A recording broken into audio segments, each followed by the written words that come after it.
Intelligent Buildings is the only company focused solely on smart building advisory and managed services at scale for both new projects and existing portfolios. We can guide your smart building planning and execution for new construction, as well as assess your buildings globally for vulnerabilities and opportunities. We can then continuously monitor, manage, and remediate the inherent risks from contractors and control systems. Since 2004, we are the most trusted and experienced name in smart building services.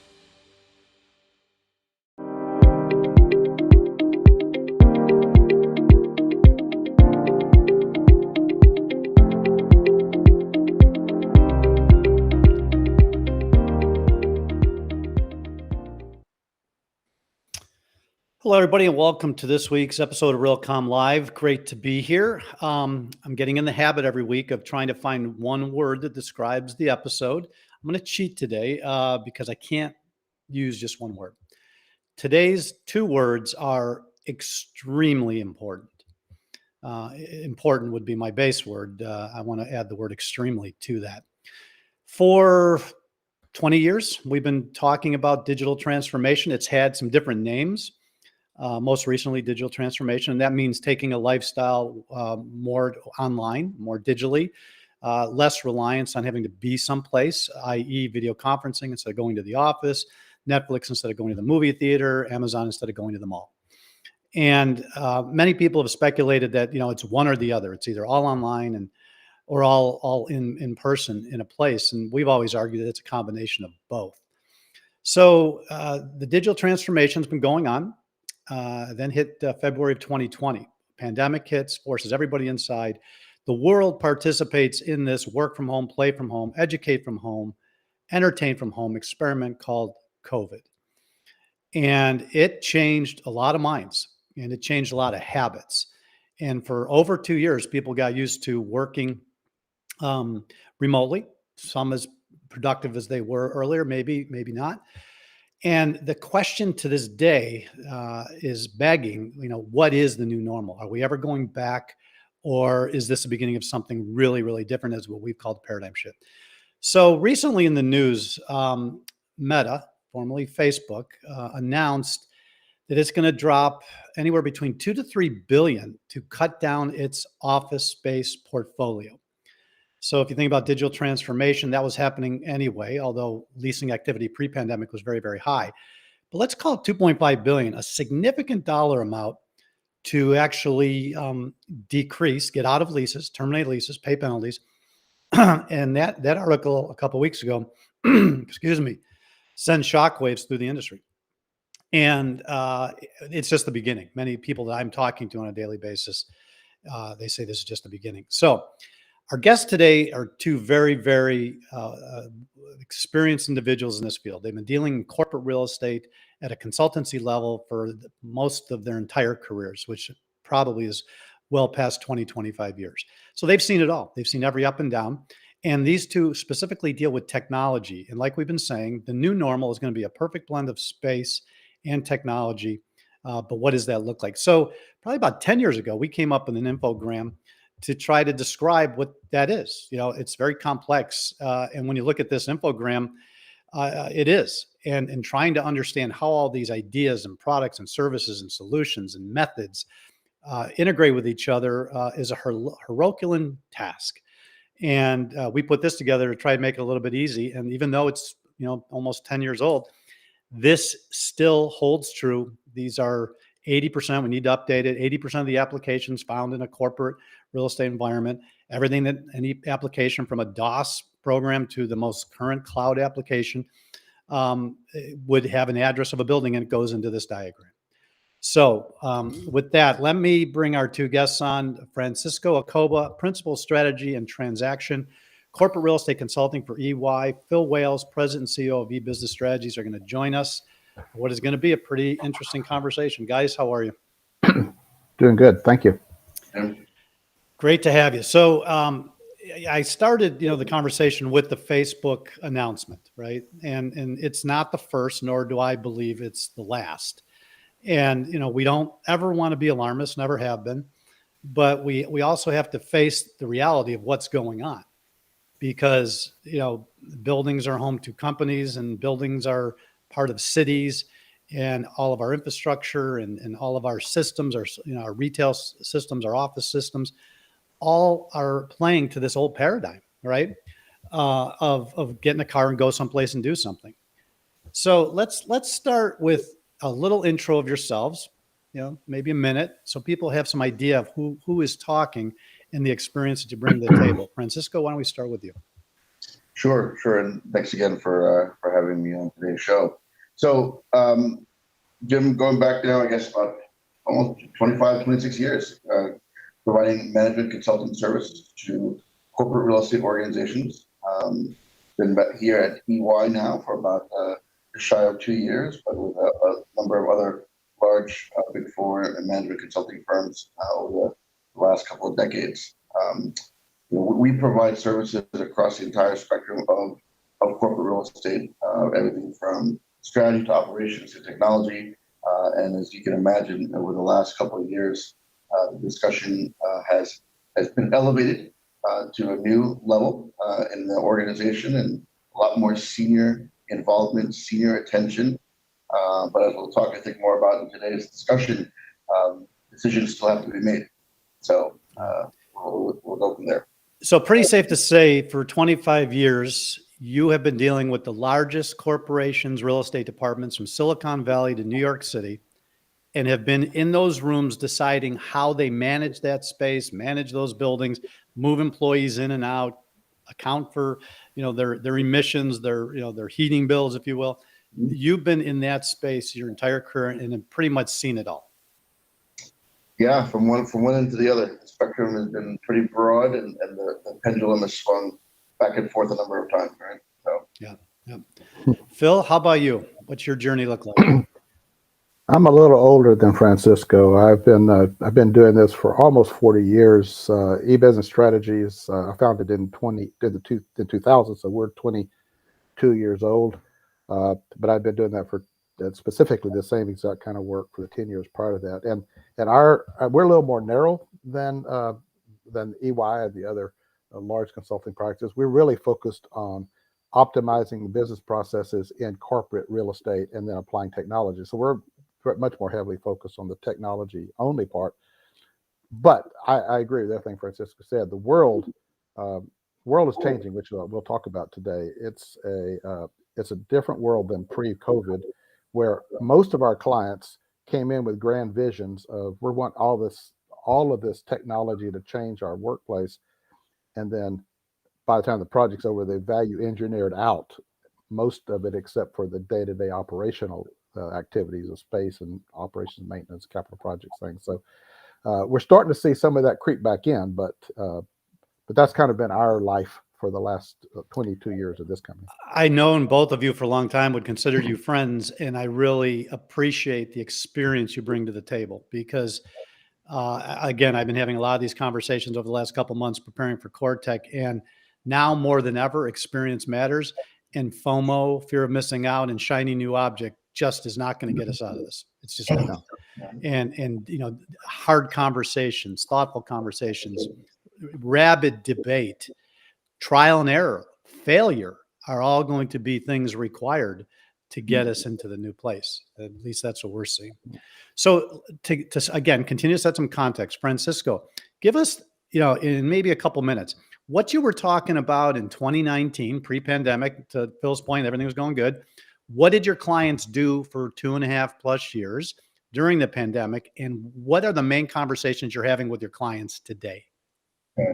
Yeah, so it's interesting because as we went into the pandemic, 2+ years ago, I think most of us had no idea that it was certainly going to last for this long, right? So I think there was certainly initially there was enthusiasm and activity around, okay, we're going to go into this situation for the next few months, but let's start planning now because in 3, 4, 5, 6 months this is going to be behind us. We're just going to move forward again. So there was a surge in activity around planning, and people were really thinking about, okay, what is the new normal? How are we going to think about this post-pandemic? But as things continued, and we had multiple iterations of of the virus and this and that over time, and we ended up pushing out 2+ years. Organizations just kept pushing their decisions, and they were not coming to conclusions around, okay, this is how we're going to operate. This is going to be our strategy going forward. These are the technologies that we're going to deploy to be able to have a set of data to be able to make decisions post-pandemic. So now, where we are, we'll hopefully, fingers crossed here, finally turning the corner.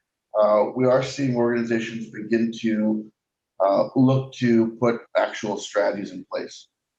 A lot of that right now is being driven by the fact that they're getting pressure from senior leadership around cost, because most organizations have been continuing to pay their rent, pay their operation costs over the last 2 years, and that's just been business as usual, right? But now organizations are beginning to think about, well, this is not sustainable. We can't continue to do this, especially operating where we are relative to actual use of space. What are we going to do? And what do we need to do to make some decisions going forward around cost profile, strategy, technology, etc. So we're again seeing a surge in activity, and now it's really, I think it's just the economic conditions in the marketplace are only exacerbating that need. So if pre-pandemic was, drive, pandemic, middle of pandemic was neutral, what gear are we in right now? Oh, I think we're probably just shifting into second.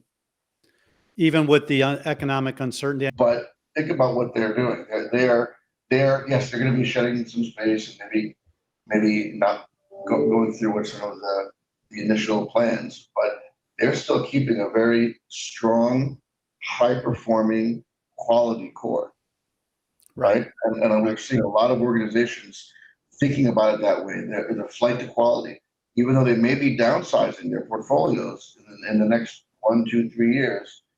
The space that they put in place, the workplaces that they establish, will be of higher quality, have more amenities, services, technology, and it's all about providing that right experience for the employees, so that we can really use the workplace in alignment with how people are working today, which is different from what it was before. I think we might even have to change the name from workplace, because a lot of work gets done at home, on train stations, on trains, at Starbucks.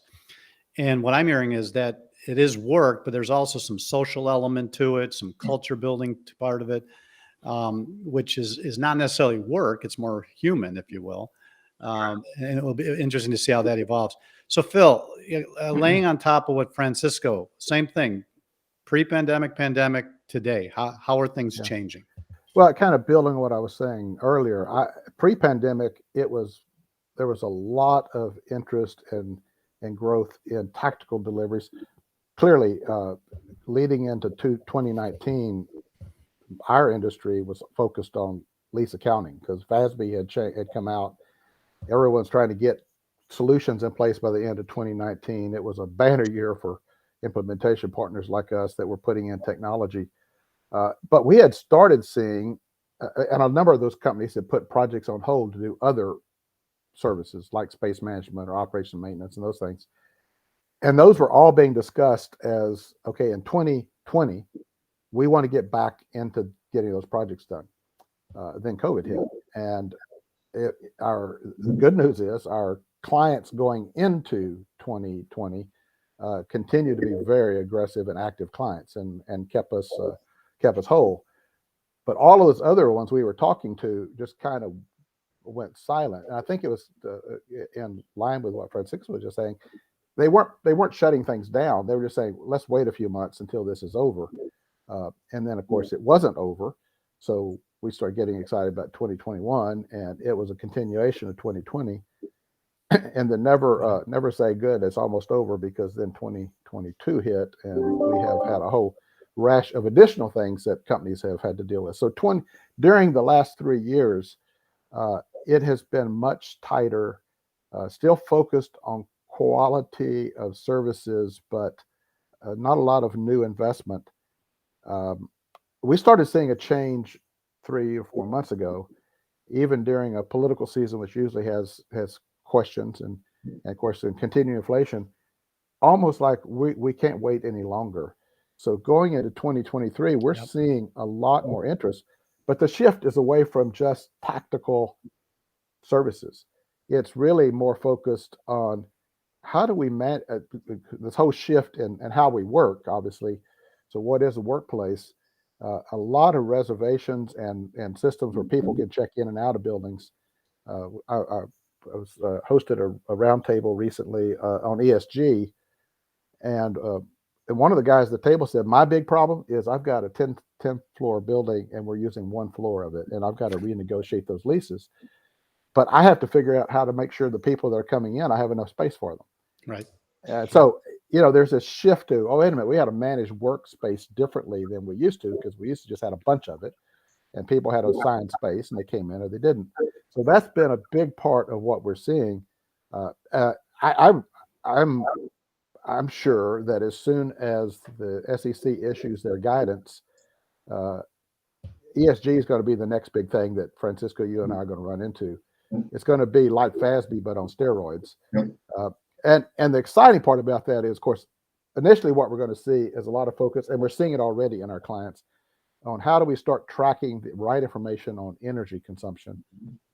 But I'm excited when it shifts to the second letter, and it gets into the social, because I think it's a little more nebulous to define, but it's going to be really critical going forward. So I'm hopeful that with ESG coming in, the workplace fundamentally changing, and the focus on how do we become a more efficient, like you mentioned there with Facebook, what the Meta is going to do. People are going to start looking at, I need data. I need good, trusted data. And it's got to be good enough that I can make predictions and projections and not just look at what I did last month. And that's kind of where we think we're headed. Yeah, incredibly deep, topic. So let's take a brief break here from one of our sponsors, and we're going to come back. And when we do, we're going to talk about the technology, the innovation that these guys are seeing at the front of the line, as far as what people are interested in today's corporate real estate environment. We'll be right back.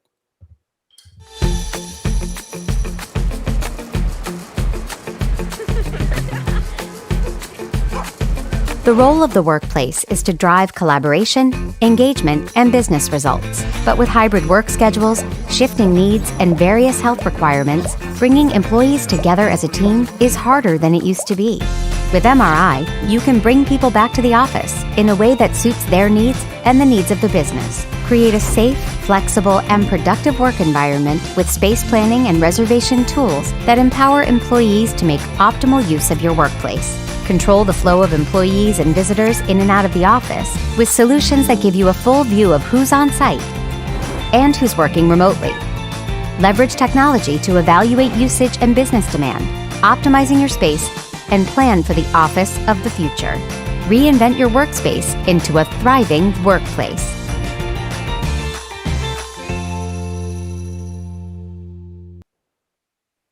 All right, before we get into the technology, deeper conversation, one quick question to wrap up our last conversation. How are you seeing the commercial landlords react to this sudden change in leasing activity? Are they leaning in? Are they deer in headlights? Francisco, what are you seeing?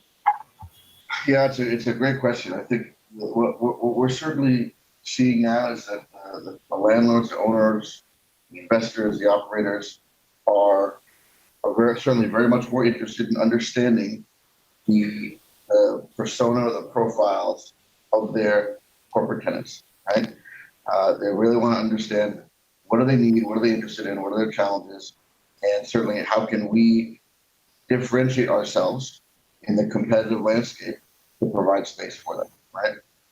That's definitely a hot topic right now that we're seeing. And we primarily my practice focuses on the occupier side of the equation, but we're getting brought into discussions with owner operators because they want to know more about what their tenants are asking for and looking for, right? So it's great to see. I think that it certainly opens up the dialogue, and that has impacts, certainly from an operational perspective, but then very much so from a technology and infrastructure perspective as well. and Absolutely. what should be the responsibility of the owner operator investor versus the corporate occupier. How do they need to work together really to optimize? Well, for years, landlord said my responsibility ends at the door. Sure. But if there's a bathroom inside the suite, they provide that water. So their responsibility has been inside that door for more years than they think. And with the digital, architecture or infrastructure that you mentioned, conversation just has to get closer. It has to. Phil, anything you want to add to that? Yeah, just I think we're very much focused on the occupier too, and probably even tighter than Francisco, or at least because EY is broader. But it is an interesting shift, because the last few months I've been in conferences and at meetings of groups like Oscar and others, and for the first time in my career, I've seen a lot more interaction between occupiers and landlords or service providers that are providing space.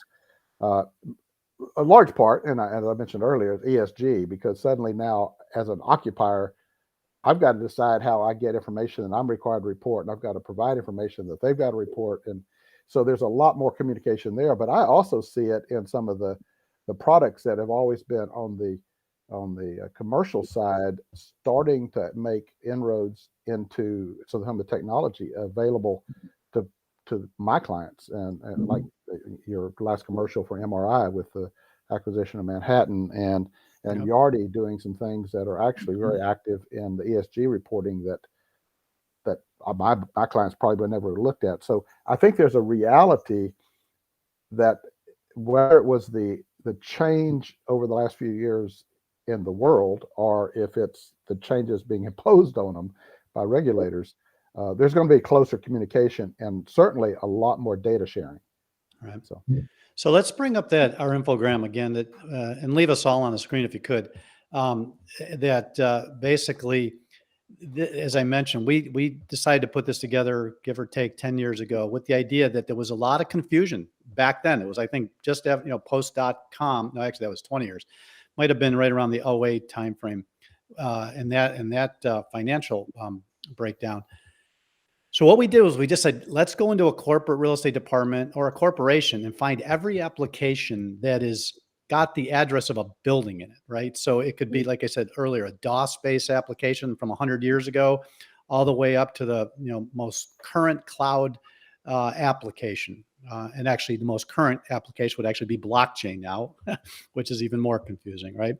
So given that there's, I'm guessing, 100, 120 different applications on that chart, Phil, what are the number 1, 2, 3 applications that your customers, your clients, your corporate real estate departments are looking at right now? What's at the top of the list? So our current clients and the ones we're talking to are still very much interested in IWMS, not a full suite like they were in the past. They're looking at key components, but we have, in our straight consulting practice, our strategic side of our business, we have a client that has 20 plus applications. They like them. They don't really want to get rid of any of them. They're all point solutions, but the data between them is so out of kilter that they have a hard time reporting. So we're spending a lot of time getting data organized. So in those kind of scenarios, it's really more about just data governance and more services around data. But on the clients, and we work with very large clients, so they tend not to do that, take that approach. They're looking for something that's more integrated. They're looking at more traditional. Well, I say that they're looking at IWMS systems, but they're looking for some that do something different, like have a robust IoT integration, so they can actually start getting data live instead of having to enter it, or that have at least the beginnings of a decent sustainability functionality, so they can start doing their data collection. So what I'm hearing is a little lighter IWMS, but now with a potential interest in integrating into the building automation IoT environment. Absolutely, it's a lighter version. No one's talking to us about full, 5 module IWMS systems, but they're looking for those unique parts of it, as you mentioned, that where we can get the data and make better decisions quicker. Right. Even Well, if that's it's why not- those 6 circles, they intentionally overlap each other, showing a data relationship, Mhm. right? They're touching for a reason. And that circle in the middle, it changes, every 3 or 4 years now. It's AI and machine learning. But that circle in the middle was the nirvana where all this stuff came together that Absolutely. allowed for people to pull data from various systems to get to the information they were looking at. And just to follow on that real quickly, we're not we don't have clients that are all one shop. They have systems that they want to keep, or they were adding systems. So it's how well can we share that data between those systems, and IoT obviously be a part of it, but just some of the core applications. How can we share those systems, and outside of real estate? How do we actually integrate fully with accounting and human resources and other IT systems? So it's a broader animal than it used to be. Okay. Francisco. I think I'm very much aligned with what Phil's saying. I think if you took top 3 use cases or topics for discussion, reservations, actual use of space. How do you understand all that? Workplace experience continues to be a broad topic of interest, and then absolutely ESG, as Phil mentioned earlier. That's everybody's beginning to look into what we need to put in place to be compliant, right? But they're still trying to figure out what do we need to measure. So that's they have to start somewhere. They have to start with the metrics. But one point to highlight, Phil, I love the point that you made around the IoT component. So if I think back, let's go pre-pandemic, when we were talking about IT strategy for corporate real estate, we were typically talking about what I would call the foundational operating systems, transactional systems for corporate real estate. The transactions, space, projects, facilities, etc. Today, well, then there's also the side of this, the IoT strategy or the smart building or digital workplace strategy. And they were 2 separate things. And they were, in many cases, within the same company, 2 different clients, right? Yeah. The convergence of those 2 discussions is what we're seeing now. And I think it's the right direction, and it's going to really help us. We don't have a lot of time, but 30 seconds. Why did it take so long? And I think part of that goes back to, we're talking about, in our pre-call discussion, Jim, it's people and organizations, right? They were literally 2 different entities that were focusing on this. And as we know, not all of the enabling functions within large corporations often talk very well on a regular basis, right? You have to engage them in that discussion, that dialogue. So that brings me to a question I absolutely want to make sure we get in. How much time out of a week, as a percentage, should corporate real estate senior executives be talking to corporate IT senior executives? I mean, one is planning the future like we're dealing with right now with collaborative digital experiences. The other is trying to figure out what the space, what some technology looks like. As a percentage, how much time should those 2 leaders be talking to each other? Francisco? I think it needs to be a regular ongoing dialogue. And you cannot develop a corporate real estate portfolio or workplace strategy today without discussing IT and the technology. Does the real estate department need its own IT liaison? I mean, to push technology within the department? There is a role that I'll call digital workplace lead or a similar name that we've been helping a lot of organizations put in place. And it's an individual that is basically that liaison, that connector between traditional corporate real estate and technology, and more of the OT, but IT, traditional IT as well. Yeah. But that's an important role, and it can be difficult to fill. But the organizations that are putting those people in place are definitely, we're seeing. Yeah, we talked about how difficult that role is to fill. Phil, we are out of time, but 30 seconds. HR, I guess HR would be included in this conversation. IT and real estate, how much interaction? I think it needs to increase, and I agree. It's not just get together when we have a problem. It's got to be a routine, regular conversation. I think HR is in that picture absolutely, and procurement, because a lot of the things that go awry are the fact that procurement doesn't understand real estate or technology, and so it becomes very rote. So I think those groups have to talk a lot. But IT right now, real estate is IT. It has to have it. It can't do its job without it. And to try to do it without that liaison, and the liaison needs to understand the business as well as IT. It can't be, well, I'll get an IT person from IT and they'll be my liaison. It needs to be someone who knows and can speak real estate. Well, guys, you can tell this conversation could have kept going. We went over time, but we kind of knew that was going to happen. This is, call it 20, 25 minutes or so. Next week, we're going to be spending time with you and others in San Jose, probably about 18 hours, over a day and a half, closing the door, rolling up the sleeves, getting to the tough issues. Jam-packed program. Thank you for all your help and guidance along the way, including that event, this Realcomm Live, as well as the last 20, 25 years of your career. Need you now more than ever, and really appreciate you taking the time. Well, thank you, Jim, for allowing me to be here with Francisco. I always learn something when I'm listening to Francisco, so this has been great. I look forward to seeing you both in San Jose. I just like hanging around smart people. Thank you.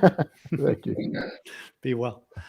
All right. With that, let's bring Nancy on to do this week's news. Nance, I'm sorry I ran a little bit over. I know you'll nail it. Okay. How are you? What's going on? Good. Yeah. I mean, you can tell that conversation is deep, it's wide, it's complex, and it's hard to cover in 20 minutes. So I apologize. Yes. All right. No worries. We'll just dive in. Okay, so I have a quick recap of a few of the news articles from this week's news brief, which is published every Thursday morning. Our first article is about the new Google Bayview campus in Silicon Valley. Google definitely brought their innovative culture to the construction of this 42-acre, 1.1 million square feet facility with 2 office buildings, an event center, and temporary hotel units for its employees. The company's sustainability goals were a large part of their vision, including their commitment to be carbon-free by 2030. Nearby wind farms power the site on carbon-free energy 90% of the time. The campus features North America's largest integrated geothermal pile system that is estimated to reduce carbon emissions by roughly 50% and to help both heat and cool the campus. The campus is also 100% electric and generates more water than it uses. This impressive project will be a tech-forward benchmark for development for far into the future. And we are very excited as part of our CoreTech event next week to be taking a few of our delegates to visit the campus. That'll be a really great tour. Next up, Chicken Little, Big Brother, and Workplace Tech. This article by our tech partner MicroShare references several recent news stories and a Senate action warning of a byproduct of the pandemic related to privacy expectations in the workplace, which has become known as surveillance tech. While there are instances of companies that have used the pandemic as an excuse to push into clearly unethical, if not illegal, frontiers of surveillance, most of the many technological innovations born out of the pandemic are in no way akin to Big Brother. The need to monitor the health of indoor spaces and the wellness of those within them has spawned a new push to outfit buildings with IoT sensors measuring everything from CO2 and particulate matter in the air to the density and usage of conference rooms, labs, and bathrooms.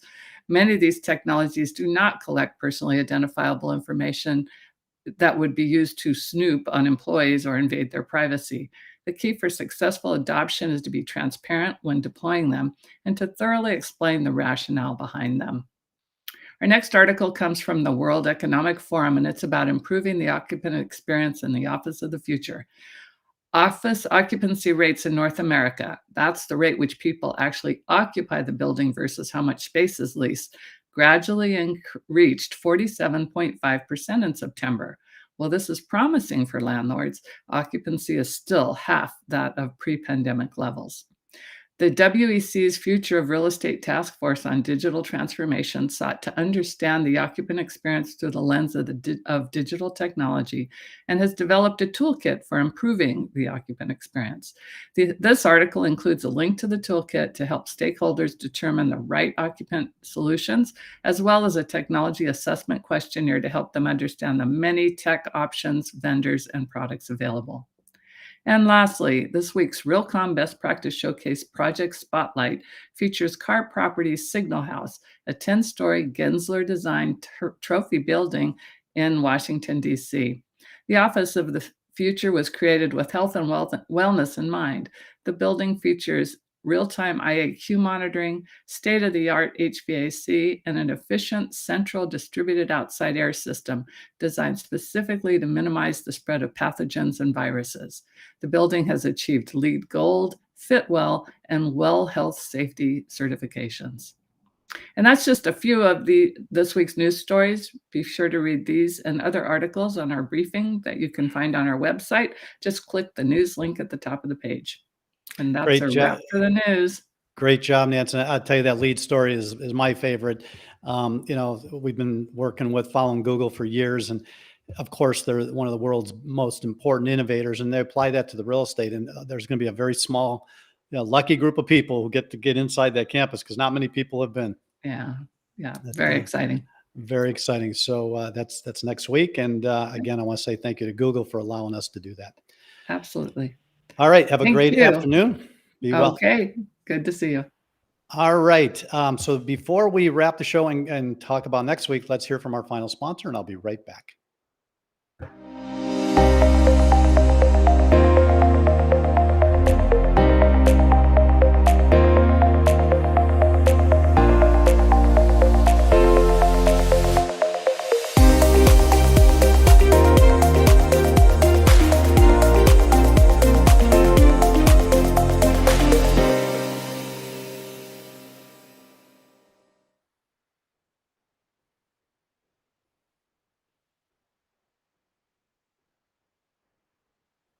All right. Just a quick thank you to our guests, to our sponsors, and to our great production team who helps this put this on every week.